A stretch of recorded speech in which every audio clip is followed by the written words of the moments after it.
प्रभु के दासों का आज कुछ खास है। हालेलुया। प्रभु के दासों का जीवन, सेवकों का जीवन आज के वचन का टॉपिक है। और मैं आप सबको बताना चाहता हूं, बहुत सारे प्रभु के दास, दासी, बिलीवर, विश्वासी सेवक बनना चाहते हैं। क्या बनना चाहते हैं? सेवक बनना चाहते हैं। लेकिन जब उन्हें परमेश्वर कुछ कहने के लिए करता है तो वो मना कर देते हैं कि मैं नहीं करूंगा। प्रभु कुछ आत्मा उनसे अगुवाई करता है कि ये कार्य कर, तो हम नहीं करते। बात समझ में आ रही है? लेकिन मैं आपको बाइबल से ऐसे सेवकों के लिए बताना चाहूंगा जिन्हें परमेश्वर ने जो भी काम किया उन्होंने मना नहीं किया। हम प्रभु के दासों का जीवन, पास्टरों का जीवन, सेवकों का जीवन देखते हैं, लेकिन कितना उनके जीवन में संघर्ष बना हुआ है। क्योंकि प्रभु के दास, दासी हमेशा आपको ब्लेस करने के लिए, जो दुष्ट आत्माएं आपको जकड़ के रखती हैं, बंधनों में रखती हैं, प्रभु का दास हमेशा उनको आपके ऊपर से हटाने के लिए दुष्ट आत्माओं को प्रार्थना करता है, विनती करता है। और वो दुष्ट आत्माएं आपको तो छोड़ देती हैं, लेकिन आपके चरवाहे के ऊपर चारों दिशाओं से तांडव करती हैं। क्या करती हैं? उसको तांडव करती हैं कि तूने क्यों हमें आशा सिस्टर के अंदर से निकाला, तूने क्यों हमें इस भाई के अंदर से निकाला। दुष्ट आत्माएं जलन करती हैं, चिढ़ती हैं, क्योंकि किसी के अंदर दुष्ट आत्मा 30 साल से, किसी के साथ 25 साल से, किसी के साथ बचपन से दुष्ट आत्माएं रहती हैं। बात समझ में आ रही है?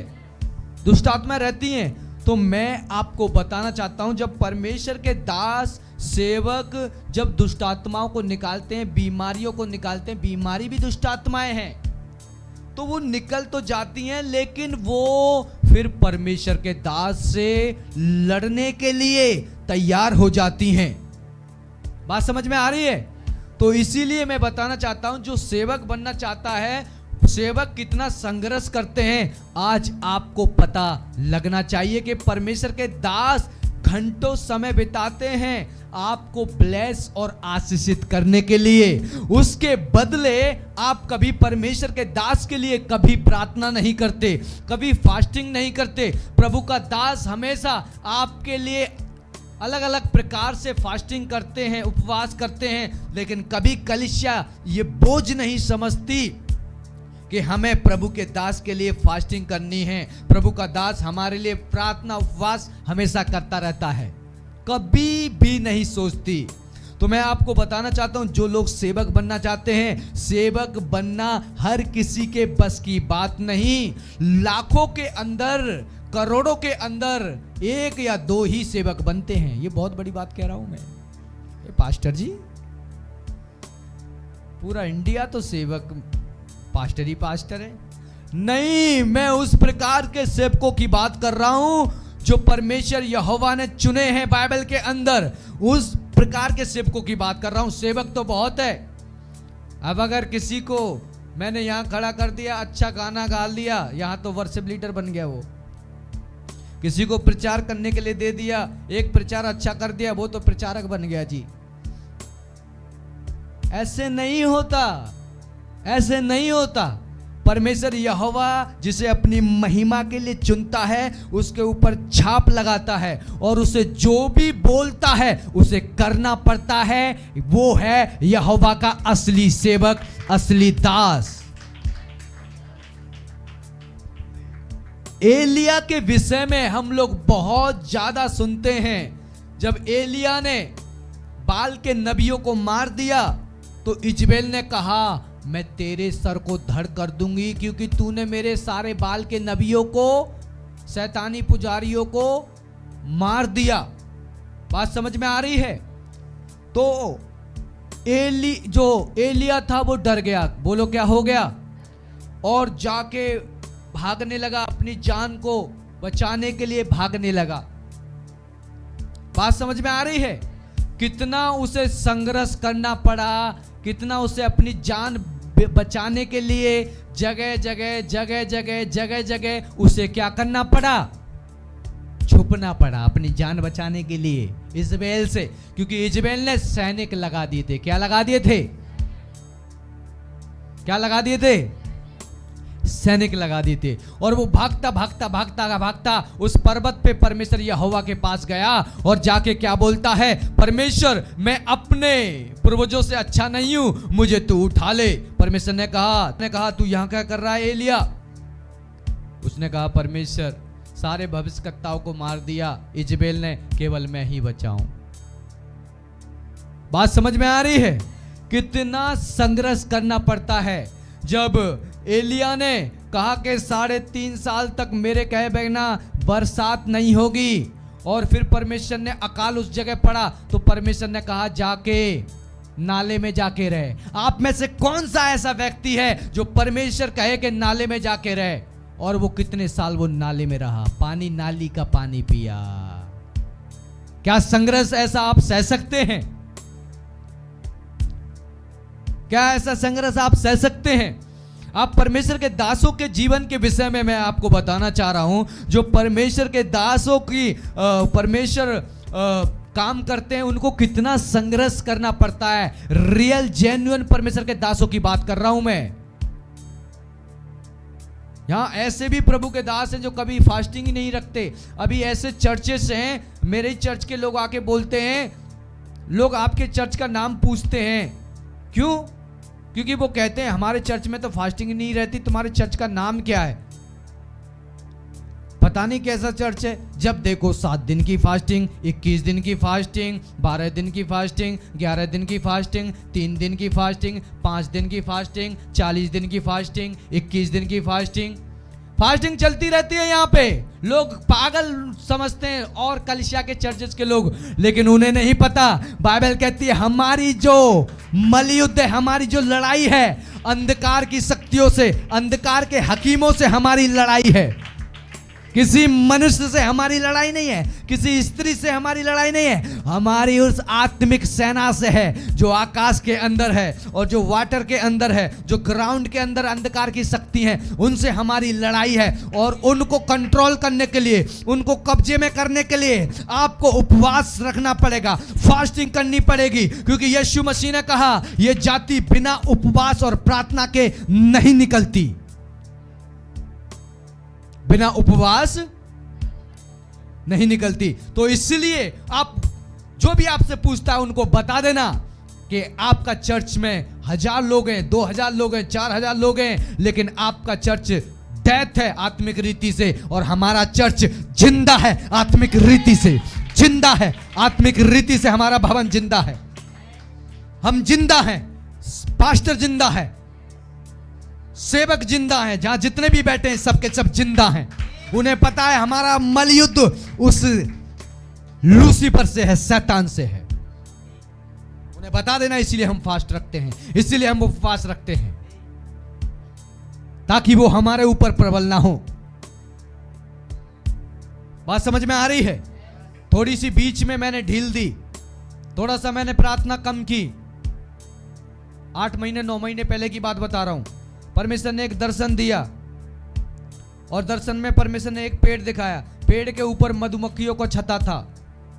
और जब मैं प्रार्थना करने लगा और एक स्वर्गदूत पेड़ पे चढ़ने लगा और धुआं कर रहा, मधुमक्खियों को भगा रहा है। परमेश्वर ने कहा प्रार्थना कर, तभी ये मधुमक्खी भागेंगी। परमेश्वर ने कहा दुष्ट आत्माओं का झुंड बन चुका है, बेटा प्रार्थना दुआ बढ़ा। तब मैंने प्रार्थना दुआ करना चालू कर दिया। और बात समझ में आ रही है? आज हमारा आत्मिक जीवन बहुत, आपको नहीं पता, अभी जो मैं आत्मिक फ्रिक्वेंसी रिलीज कर रहा हूं और मैं कहता हूं आपको नहीं पता इसके अंदर क्या चीज है, इसके अंदर क्या चीज है। वातावरण, एनवायरमेंट चेंज हो जाता है इस फ्रिक्वेंसी के अंदर।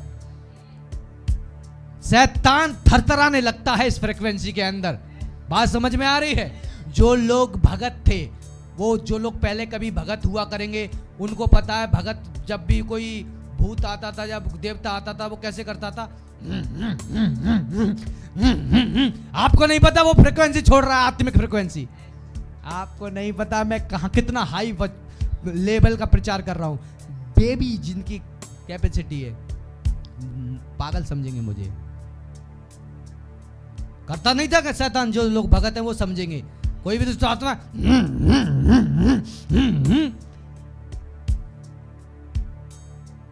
बात समझ में आ रही है? और मैं करता हूं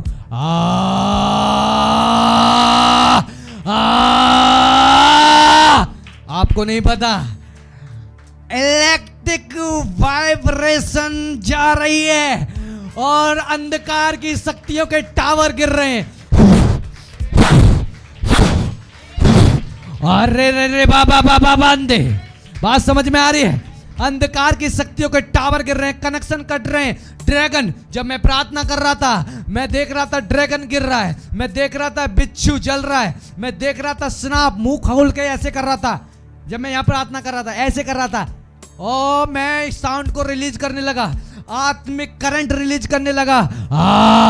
और वो मैंने देखा वो आत्मा के अंदर नीचे गिरने लगा। और मैं जब ही कहने लगा थ्रोन आ रहे हैं, होलीनेस के थ्रोन आ रहे हैं, हीलिंग का थ्रोन आ रहा है, सेलिब्रेशन का थ्रोन आ रहा है। आपको नहीं पता पास्टर क्या कह रहा है, आप पागल समझ रहे हैं पास्टर को। अरे पास्टर क्या पागल कर रहा है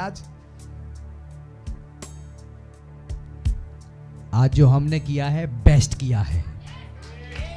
हालेलुया, हालेलुया। बात समझ में आ रही है? तो इसी प्रकार से मैं आपको बताना चाहता हूं, प्रभु के दास दासियों का सेवकों का जीवन बहुत संघर्ष से भरा है। हर कोई बनना चाहता है, पास्टर बनना चाहते हैं, हाँ जी, हर कोई सेवक बनना चाहता है, लेकिन यहोवा जो उसे काम कहता है वो करता कोई नहीं है। एलिया नाले का पानी पीता था, काफी साल तक नाले का पानी पिया, नाले में रहा, कौवे उसे खिलाते थे। कौवे समझते हैं ना, कौवे, कौवे उसे खिलाते थे। कैसा संघर्ष से भरा हुआ जीवन था। यूहन्ना बपतिस्मा देने वाला, परमेश्वर ने कहा जंगल में जा, और जंगल में उठा उठा के, बात समझ में आ रही है क्या खाता था वो? जंगलों में पेड़ पत्ते, अजीब तरीके की चीजें वो खाता था जिन्हें कोई भी नहीं खा सकता। आप खा सकते हो? सिर्फ जिंदा रहने के लिए।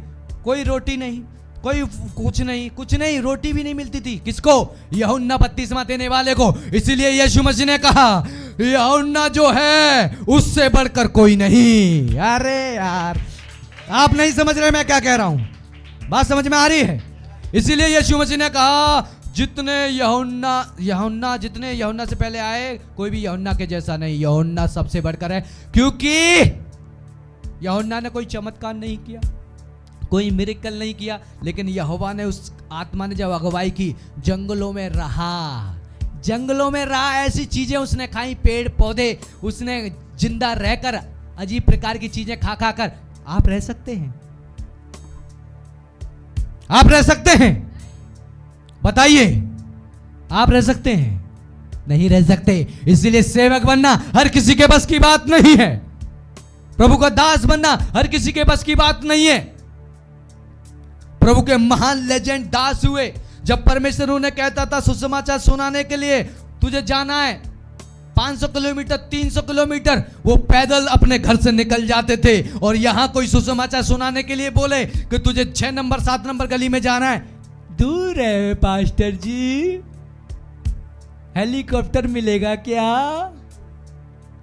तो उन दासों का क्या होगा जो 400 500 किलोमीटर परमेश्वर के लिए सुसमाचार सुनाने के लिए चले चले जाते थे? वो असली सेवक थे। इसीलिए परमेश्वर उन्हें स्मरण रखता है, इसीलिए परमेश्वर उनकी तारीफ करता है। इसीलिए परमेश्वर ने कहा यूहन्ना बपतिस्मा देने वाला सबसे बढ़कर है, सबसे बढ़कर है, उससे कोई बड़ा नहीं, क्योंकि उसने परमेश्वर की बात को सुनकर पूरा किया। बात समझ में आ रही है? पौलुस ने इस प्रकार का जीवन बिताया। पौलुस ने बहुत ही संघर्ष सहा। पौलुस टेंट का काम करता था। टेंट का समझते हैं? टेंट का काम करता था, शादी के टेंट वेंटों का काम करता था, ताकि वो कलीसिया के ऊपर बोझ ना बने। दिन रात वो दिन में सुसमाचार सुनाता था, और रात में वो मेरे ख्याल से पार्ट टाइम या जो भी काम करता था वो बताता है उसमें। और वो कहता है मैं इसीलिए करता हूं ताकि कलीसिया के लोगों के ऊपर बोझ ना बनूं। ये है सेवक की क्वालिटी, ये है असली सेवक की क्वालिटी। बात समझ में आ रही है? बात समझ में आ रही है? बात समझ में आ रही है? बात समझ में आ रही है? बात समझ में आ रही है? सेवक बनना हर किसी के बस की बात नहीं है। दानियेल जो था, एक दर्शन को प्राप्त करने के लिए 21 दिन की उपवास की प्रार्थना में चला गया। आप में से कौन सा है जो यहोवा को देखने के लिए उसकी खोज में चला जाए? कोई है क्या? इसलिए परमेश्वर ऐसे लोगों से प्रेम करता है। मरेंगे नहीं आप, 1 महीने फास्टिंग में चले जाएंगे, मरेंगे नहीं आप। जो भी अंधकार की शक्तियों ने आपको जकड़ रखा है, उनके बंधन जब आप फास्टिंग में रहेंगे निकल जाएंगे यीशु के सामर्थी नाम से। आपकी लाभ से निकल जाएंगे यीशु के सामर्थी नाम से। बात समझ में आ रही है? बात समझ में आ रही है? जब परमेश्वर ने मूसा को चुना, और मूसा एक राज घराने का था, मूसा जो था एक राज घराने का था। जब वो भाग गया जंगल में तो वो राज घराने का था। जैसे ही वो नीचे उतरता था, नौकर आ जाते थे चप्पल लगाने के लिए पैर में, स्वामी के, मूसा के। लेकिन जब परमेश्वर ने उसे इस्तेमाल किया पूरी तरीके से, तो थोड़ा 40 वर्ष तक वो भेड़ बकरी है ना, क्या बोलते हैं उसको, ढोर, भेड़ करती ना, मैं उनके पीछे चला, घुमाता रहा, उनको घुमाता रहा। एक राजा 40 वर्ष के बाद परमेश्वर ने उसकी सुधि ली और उसको दर्शन दिया और उसको इस्तेमाल किया। बात समझ में आ रही है? बात समझ में आ रही है? मैं बताना चाह रहा हूं, परमेश्वर के दास दासियों का जो जीवन है वो संघर्ष से भरा होता है, वो कठिनाइयों से भरा होता है, वो प्रार्थनाओं से भरा होता है। और यहोवा कभी भी अपने दास दासियों को भूखा मरने नहीं देता। बात समझ में आ रही है? भूखा मरने नहीं देता। कभी भी मैं कोई भी थिंक करता हूं, चीजें कोई भी सोचता हूं, वो चीजें सोचता हूं मन के अंदर, वो तैयार मिलती है मुझे। हाय हाय, क्या यहोवा है, क्या यहोवा है। बात समझ में आ रही है? सिर्फ मैं थिंक करता हूं, यहोवा आज ये मन है खाने का, और यहोवा क्या करता है, उसको पूरा करता है। बात समझ में आ रही है? कभी भी परमेश्वर ने, मैंने छोटी से छोटी चीज सोची है, यहोवा ने पूरी की है मेरी। छोटी छोटी चीज मैंने कहा प्रभु आज ये, और देखा तो वो बहुत बार मैं शौक हो जाता हूं। मैं बोलता हूं प्रभु मैंने जो बोल दिया वही कर देता तू तो। प्रभु तू कितना महान है, प्रभु तू कितना पवित्र है। लेकिन प्रभु ये भी जानता है मेरे दास मेरे कामों को करता है, अपने लिए नहीं जीता है, सारे फाइनेंस को परमेश्वर के भवन में लगाता है। बात समझ में आ रही है? सारे पैसे को परमेश्वर के भवन में मेरे काम के लिए लगाता है। प्रभु ये भी जानता है, तभी तो परमेश्वर मेरा ख्याल रखता है। और लेकिन मैं अपना खाने के विषय में सोचूं, और चर्च में ना साउंड सिस्टम है, ना कुर्सियां है, ना कुछ है, ना सामान है, तो परमेश्वर मुझे देखेगा? बात समझ में आ रही है? तो मेरे प्रियो, मैं बताना चाहता हूं, परमेश्वर के दास दासियों का, सेवकों का जो जीवन होता है संघर्ष से, कठिनाइयों से, परेशानियों से भरा होता है। बात समझ में आ रही है? कठिनाइयों से भरा होता है। और आपका कर्तव्य है अपने दास के लिए, अपने सेवक के लिए प्रोटेक्ट करना, प्रार्थनाओं के अंदर, फास्टिंग के अंदर अपने दास के लिए प्रार्थना करना।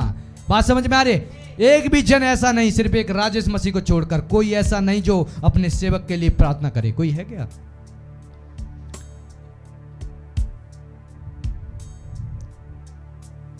किसी को परमेश्वर इस्तेमाल नहीं करना चाहता। मुझे क्यों परमेश्वर इस्तेमाल करना चाहता है? ऐसी क्या मेरे अंदर, ऐसी क्या चीज है मेरे अंदर? तो वो चीज ये है कि मैं अपने लिए नहीं, अपने स्वामी के लिए जीता हूं। ये चीज परमेश्वर को सबसे ज्यादा पसंद आती है। इसीलिए परमेश्वर मुझे इस्तेमाल करता है। आराधना करता हूं, अभिषेक बहता है, प्रचार करता हूं, परमेश्वर का सामर्थ बहता है। इसलिए क्योंकि प्रभु जानता है ये मर चुका है। और आप में से बहुत सारे लोग सेवा करना चाहते हैं, लेकिन आपने अभी भी आपको आत्मिक रीति से नहीं मारा। अभी भी आपकी अभिलाषा जिंदा है, अभी भी आपकी शारीरिक अभिलाषा जिंदा है। ऐसा हो, वैसा हो, घर हो, टीवी हो, फ्रिज हो, मकान हो, अपने आप को मार दो और यीशु मसीह के साथ जी उठो। फिर देखो परमेश्वर कैसे आपको इस्तेमाल करेगा। मैंने अपनी सारी अभिलाषाओं को मार दिया, मैंने अपनी सारी ख्वाहिशों को मार दिया। जो भी कुछ है संसारिक एक आदमी की क्या अभिलाषाएं आप सब समझ सकते हैं। मैंने उन सारी अभिलाषाओं को मार दिया और मैं सिर्फ यही कहता हूं, प्रभु मुझे इस्तेमाल कर, अपने लोगों को बचा। मैंने अपनी आत्मा, अपनी रूह, अपना शरीर तुझको दे दिया, अब तू अपने लोगों को बचा। जो भी तू करना चाहता है प्रकट कर। मैंने परमेश्वर को बोल दिया। मैंने नहीं कहा परमेश्वर मुझे बिल्डिंग दे दे, परमेश्वर मुझे ये दे दे, परमेश्वर मुझे वो दे दे, वो दे दे। मैंने कभी कुछ नहीं कहा परमेश्वर से। मैंने कहा प्रभु तू जानता है क्या आवश्यकता है, सब जानता है। मैं तेरे राज्य की खोज करूंगा, और बाइबल भी कहती है मेरे धर्म और राज्य की खोज करो तो दुनिया की हर एक वस्तु तुम्हें क्या हो जाएगी, मिल जाएगी। क्या हो जाएगी, क्या हो जाएगी, मिल जाएगी। सामर्थ के काम करता है। कितने लोग हैं जो परमेश्वर के लिए सोच रहे हैं कि इस बार क्रिसमस पे मैं अलग करूंगा, मैं अलग करूंगा क्रिसमस पे, कोई करे या ना करे मैं अलग करूंगा। कितने लोग सोच रहे हैं? हालेलुया। अगर आप सोच रहे हैं, यहोवा आपके अंदर जिंदा है। हालेलुया। यहोवा आपके अंदर जिंदा है।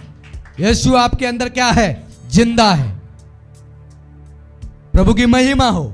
तो सेवकों का जीवन संघर्ष से भरा है, कठिनाइयों से भरा है, परेशानियों से भरा है। आपको मदद करनी है। मैं ये नहीं कह रहा हूं कि जाके तुम हर चीज में मदद करो, प्रार्थना में मदद करो। सबसे बड़ी प्रार्थना है।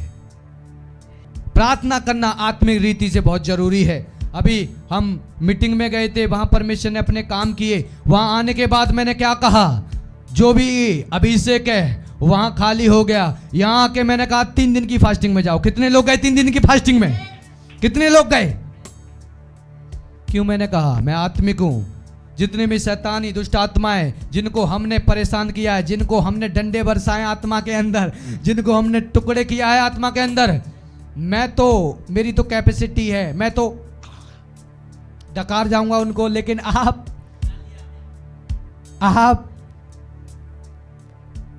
आपका मुझे नहीं भरोसा। इसीलिए मैंने कहा 3 दिन की फास्टिंग रखो। क्या रखो? इसीलिए मैंने 3 दिन की फास्टिंग की कि 3 दिन की फास्टिंग करो ताकि किसी भी प्रकार के अटैक आपके ऊपर। बात समझ में आ रही है? बात समझ में आ रही है? आत्मिक बनना है, आत्मिक बनना है, आत्मिक बनना है। ऐसे कुछ नहीं होता। कीड़ा भी नहीं निकलेगा आपके घर से, वो भी घुस जाएगा चारपाई के नीचे या इधर उधर। मैं नहीं जाऊंगा, मेरा घर है। चूहा भी, चूहा देखते हैं, चूहा वो भी कहीं ना कहीं आपके घर में बैठा रहता है। वो भी, उसको 10-10 बार भगा दो फिर भी आके वहीं बैठेगा। दिन में 4-5 बार वो दिखेगा आपको। शैतान आपके शरीर को अपना घर कहता है, इसीलिए आत्मिक बनना पड़ता है। बात समझ में आ रही है? बात समझ में आ रही है? बात समझ में आ रही है? बात समझ में आ रही है? और परमेश्वर कह रहा है कि मेरे बेटे, मैं तुझे सामर्थ्य रीति से इस्तेमाल करने जा रहा हूं। हालेलुया। मैं तुझे सामर्थ्य रीति से इस्तेमाल करने जा रहा हूं, लेकिन ध्यान रख, व्यवस्था की पुस्तक तेरे चित्त से उतरने ना पाए। वाड़ा कभी मत तोड़ना। जैसे ही तूने वाड़ा तोड़ा, अभी से खत्म होगा। मैंने कहा ठीक है परमेश्वर, मैंने मर चुका हूं, मैं मर चुका हूं, तू अपने काम को मेरे द्वारा प्रकट कर। हालेलुया। बात समझ में आ रही है? बात समझ में आ रही है? जैसे ही आत्मा के अंदर रैंक बढ़ी, परमेश्वर ने सब कुछ चेंज कर दिया। परमेश्वर ने कहा अब से 1 तारीख से लेकर 7 तारीख तक हर महीने की 7 दिन की फास्टिंग होगी। और परमेश्वर